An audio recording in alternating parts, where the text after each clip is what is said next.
અમારે જે નક્કી કરેલો ભાવ છે એ પ્રમાણે અમે આપી શકીએ છીએ.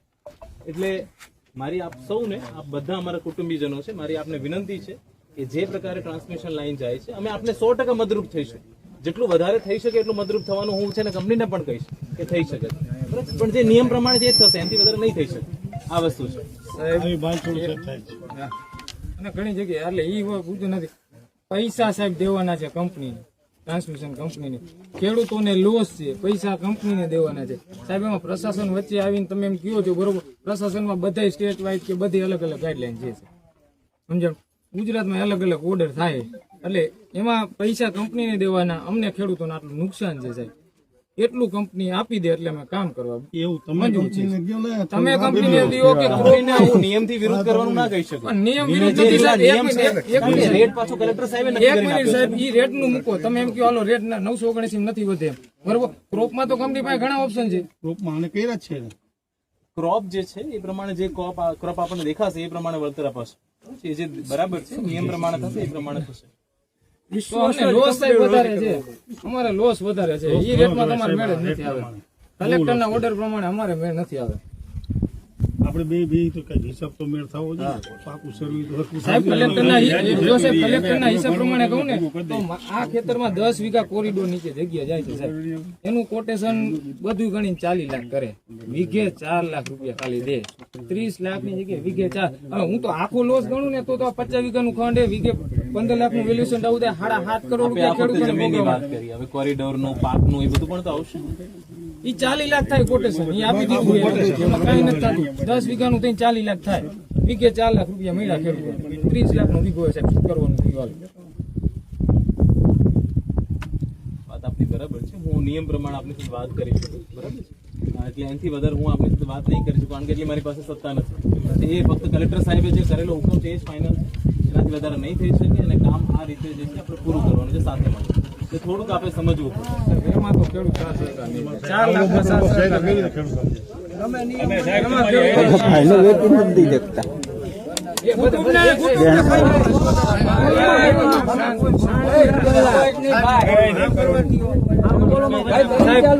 હું બધા ખેડૂત વતી કહું, વીઘે 4 લાખમાં કોઈ ખેડૂત 7% દેવા માંગતા નથી બરોબર. અમારે લોસ વીઘે 15 લાખનો છે સાહેબ. એ પ્રમાણે જો કંપની તમે વાતચીત કરો, ડીએમ સાહેબ આરે જેની આરે મીટિંગ કરીને જો કંપની દેવા એક્સેપ્ટ હોય તો આ પૈસા કંપનીને દેવાના. ગુજરાત સરકારની તેજુરીમાં નથી જવાના, કેન્દ્ર સરકારની તેજુરીમાં નથી જવાના. અને ધંધો કરવા જો પેલી વખતે સાહેબ કંપની ધંધો કરવા લાઈન નાખે, સેવા કરવા નાખતી નથી. અને બીજી વાત રહી છે સાહેબ, તમે એમ કહો કે અમે જંત્રી પ્રમાણે, તો અમારે સોલર પાર્ક મુંદ્રા પોર્ટ ઉપર નાખવું વધારી અમને જંત્રી પ્રમાણે આપી દે. અમે બધા ખેડૂત લેવા સહમત. અમારા સોલર પાર્ક પોર્ટ અમને પ્રોટેક્શન પ્રમાણે સાહેબ કે જમીન વેચાતી જંત્રી પ્રમાણે વાત ન કરો સાહેબ. જંત્રી પ્રમાણે સહમત નથી ખેડૂત. જંત્રી તો કેવી હોય તો બધા હાલતા હોય નાટકીના જેવી વાત છે. બાકી બજાર વેલ્યુ કેવી હોય તો બજાર વેલ્યુ ને થોડુંક તો પકડાવીને આ લોકોને પકડાવો, પછી એમાં અમે સાહેબ પ્રશાસન કંપનીને થોડુંક કે ખેડૂતોને આ કરે 4 લાખ રૂપિયા વીઘે કાંઈ ન કહેવાય સાહેબ. 30 લાખ અને સેવા નથી કરતી. સેવા કરતી વધી જાય અમે સમજ્યા વધારવા હોય તો અમે એમ નથી કરતા સાંભળે 940 વાળા 2000 દઈ દો, ગમે એમ પૈસા મેળ કરી દો એમ. અને કંપની વાળા સાહેબ આવું બધું કરે છે. જો સાંભળો ઉભો થઈ ગયો ને એ ભાઈને અત્યારે તમે ફોન કરીને પૂછો કેટલું પેમેન્ટ આવ્યું, તમને દેખાય છે ઉભો થઈ ગયો. હું તમને કહું ઓફિસે આવી તો તમને એવું લાગે કદાચ આપણે ખોટું બોલતા હોય, એવું બની શકે. આ તો સામે જ છે. તાર લખાઈ ગયા ની પેલું કોમેન્ટ નથી આપ્યું એવા દાખલા. અહીંયાથી માટી લઈ લેવાની આ લોકોએ કીધી હતી. માટી અમારે ખેડૂતો ઉપાડી એટલે વહી ગયા પછી તમને વચ્ચે રાખવાનું સાહેબ. આ ધ્યાન રાખ્યું અમારે ખેડૂતની લાઈન તોડી નાખી. વાત કરીને પ્રશાસનની વાત કરીને 2001 સ્ટરલાઇટ નીકળી છે. 22 કરોડ રૂપિયાનું ચૂકવણું હજી હાલની તકમાં બાકી છે ખેડૂતો. પ્રશાસન શું કરે? આ વસ્તુમાં હું આપણી સાથે 100% છે ને અમે વચ્ચે રહીને કરાવીશું. અમે જે છે એ લેખિતમાં એમની પાસે લઈ લઈએ અને આપને પણ કહીએ આટલું વસ્તુ છે. કદાચ કંપની વાળા જતા રહે પણ પ્રાંત ઓફિસ, કલેક્ટર ઓફિસ તો અહીંયા છે, બરાબર છે. આ વસ્તુ તો છે અને લેખિત જે છે એ પણ આપને આપી કે આટલું વળતર જે છે એટલું આપણું મળશે જ. અને એમાં સિવાય આપણે જે માટી ભરવાની છે કે આપણા જે પણ નાના મોટા પ્રોબ્લેમ છે એ પણ અમને કહો, અમે લેખિતમાં એમની પાસે લઈએ અને એમને અમારા નાયબ મામલતદાર કે તલાટીને કે અમે પણ પોતે અહીંયા આવીને બધું પૂરું કરાવડાવી. એટલી હું 100% આપને જવાબદારી લઉં છું, હું પોતે લઉં છું. તમારી બદલી થઈ જાય તો પણ પ્રાંત અધિકારી તરીકે થશે ને કાગળનું કઈ આવતું નથી એની વાત કાગળનું પછી કાંઈ કોઈ જવાબ નથી બધાયની. પ્રાંત ઓફિસ હું ઉભો બરાબર કંપની જે છે ને એ કદાચ જતી રહે, પ્રાંત ઓફિસર તરીકે મારી 2-3 વર્ષ પછી ટ્રાન્સફર થઈ, પણ પ્રાંત ઓફિસ અહીંયા જ છે. એ 50-60 વર્ષથી અહીંયા જ છે અને 100-200 વર્ષ અહીંયા જ રહેવાની. હવે આપણી પોતાની ઓફિસ. એક મિનિટ આ પહોંચમાં સાહેબ, એક મિનિટ આ પહોંચમાં સાહેબ ને આપણે જવાબ દઈએ સાહેબ. હવે તમે એમ કહો ને પ્રશાસન પાસે બધું લખીને દઈ અમારી જવાબદારી, બરોબર. હવે તમારી જવાબદારી ને હવે તમે કેવી નિભાવો, એટલે તમારી વાત નથી, હવે પ્રશાસનની વાત કરું સાહેબ. એ હું તમને અત્યારે લાઈવ દેખાડી દઉં દાખલો, બરોબર સાહેબ, કઈ રીતે કાર્ય થાય ને.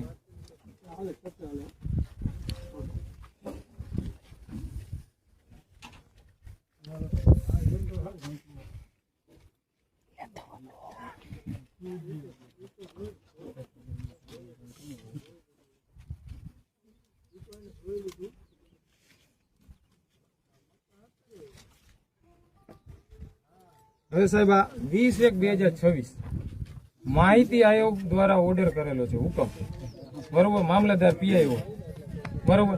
તમે ભાઈ 979 પ્રોસિડિંગ કરી છે એગ્રીકલ્ચર લેન્ડ માટે, ખરાબા માટે જે 2425 જે કરી રહ્યું સરકારી પડતર માટે, એનું આખું પ્રોસિડિંગ આપો. આમાં સ્પષ્ટ તેમ લખેલું 10 દિવસમાં માહિતી આપો. પ્રશાસને નથી દીધી, શું કામ નથી દેતી ખેડૂતોને? તમે એમ કહો કે પ્રશાસન અમે આ કરી દઈએ, આ કરી દઈએ, કાંઈ પછી કોઈ પ્રશાસન સાહેબ કરતું નથી. આ જે છે આ હુકમ વિશે હું નથી જાણતો. આ રહ્યો સાહેબ મારી ના, પણ હું એમ કહું છું, આના વિશે મને માહિતી નથી અત્યારે, પણ હું એટલું આપને 100% કહી શકું, આપણે બધા જ વિડીયો રેકોર્ડિંગ કરી રહ્યા છો, એ પણ આપ કરી રહ્યા છો. પ્રાંત ઓફિસમાંથી લેખિતમાં પણ આપને આપવામાં આવી રહ્યું છે, બરાબર છે, એ પણ આપને આપવામાં આવી રહ્યું છે કે આટલી વસ્તુ છે, નિયમ પ્રમાણે છે. જે પણ આપની જેનું ડિમાન્ડ છે, જે અમે કંપનીના સામે રહીને કરાવી શકીએ, એક એમઓયુ જેવું જે છે થઈ જાય, અને એ પ્રમાણે આપની જે પણ ડિમાન્ડ છે અમે પૂરી કરાવડાવીએ, એટલું અમે કરાવી શકીએ. આ જે માહિતી છે શું છે હું જોઈ લઈશ, અને જો આપને નિયમ પ્રમાણે કઈ કચેરીની છે કલેક્ટર કચેરી વાત આરટીઆઈ કરી લઈએ શું છે. સાહેબ હું તમને ઈ જ કહેવા માંગુ, હું તમને પ્રશાસનની વાત કરી ને, પ્રશાસન ઉપર હવે ખેડૂતોને ટ્રસ્ટ નથી રહ્યું. ના કરશો સાહેબ જરાય નથી. ના સાહેબ સાંભળો મારી વાત સાહેબ, એક જ મિનિટ હું એક જ મિનિટ સાહેબ સાહેબ અઢળક રજૂઆત છે મારે. ચીફ માહિતી આયોગ વાળાને મેં લેટર લખેલો છે, અધિક કલેક્ટરને મોકલેલો છે, કોઈ માહિતી નથી દેતા. એને એમ કીધું અહેવાલ આપો ભાઈ, તમે ખેડૂતોને પહોંચાડી કે નહીં માહિતી સાહેબ અમારે. એટલે હું તમને ઈ કહેવા માંગુ છું, સાહેબ માહિતી આયોગના હુકમ થાય તો જે હોય એના પીઆઈઓ, મામલતદાર હોય કે અધિક કલેક્ટર જે હોય, ઈ હુકમનું પાલન નથી કરતા. અને તમે અહીંયા આવીને એમ કહો ખેડૂતોને કે ભાઈ તમે કલેક્ટરના હુકમનું પાલન કરો, કર્યું હોય તો અમને યોગ્ય વળતર નથી મળતું, એટલે અમે નામ કામ કરવા જો નહીં આપને દઈએ. યોગ્ય વળતર બાબતે હજી પણ પ્રશ્ન હોય તો આપ આના ઉપર કોર્ટમાં પણ જઈ શકો ને. સાહેબ અમારે આજ કરવાના, કચેરીના ધક્કા ખાવાના, આના 10 વર્ષે 15 વર્ષે નીચોડ આવે ત્યાં સુધી શું કરવાનું? અને હાલની તકમાં અમારે 15 લાખનો લોસ છે, એ તો અમારે હાલની તકમાં પુરાવો જોઈએ. પછી 15 વર્ષે ડિસિઝન આવે તો અમારી વેલ્યુએશન તો 1 કરોડ થઈ જાય. એટલે કરંટ સિચ્યુએશન પ્રમાણે અમને 15 લાખ રૂપિયા વીઘે ગમે એમ કરીને કંપની ક્રોપમાં કરે, જે કરે, દાડમ દેખાડે, જામફળ દેખાડે, એની ઈચ્છાની વાત, બરોબર. અમને વીઘે 15 લાખ રૂપિયા કરી તમે કયો ને તો કરી થઈ જાય, અમે કરીને ઈ કંપની એની રીતે, બરોબર. કેમ કે પૈસા કંપનીને દેવાના છે સાહેબ. અને વાત રહી, બરોબર, કંપની પાસે પૈસા નથી એવું તો હે નહીં કઈ, પૈસા કંપનીને દેવાના છે. તો આ ગુજરાત સરકારને નથી દેવાના, કેન્દ્ર સરકાર નથી દેવાના. ને કંપની ધંધો કરવા સાહેબ નીકળી જાય તો ખેડૂતોને મારીને 30 લાખના વીઘાના 4 લાખ દઈને શું કામ બને? 30 લાખના 4 દઈને શું કામ આવે? કંપનીને ધંધો કરવા દો. અમારા માટે છે ને દરેક વ્યક્તિ સમાન છે, કંપની હોય કે ખેડૂત હોય, અમારા માટે એવું જરાય નથી કે અમારા માટે કોઈ અલગ અલગ છે. અને હું જે છે એમને નિયમ પ્રમાણે કહી શકું, એથી વધારે હું નહીં કહી શકું. આ વાસ્તવિકતા છે જે હવે હું આપને એકદમ સાફ કહી દઉં. હું આપને કોઈ ખોટા વાયદા આપવા માંગતો નથી કે ભાઈ તમને કહી દઉં કે ના તમને બધું મળી જશે અને તમે કામ કરાવડો, બધું નહીં ચાલે. જે નિયમ પ્રમાણે કલેક્ટર સાહેબે હુકમ કર્યો છે એટલું કરી શકું. આપણા જે નાના મોટા ખેતરના પ્રશ્નો છે એ પણ અમે એમના ઉપર ઉભા રાખીને કરાવડાવીશું, એ પણ અમે જવાબદારી લઈએ, એ પણ આપણે કહીએ છીએ.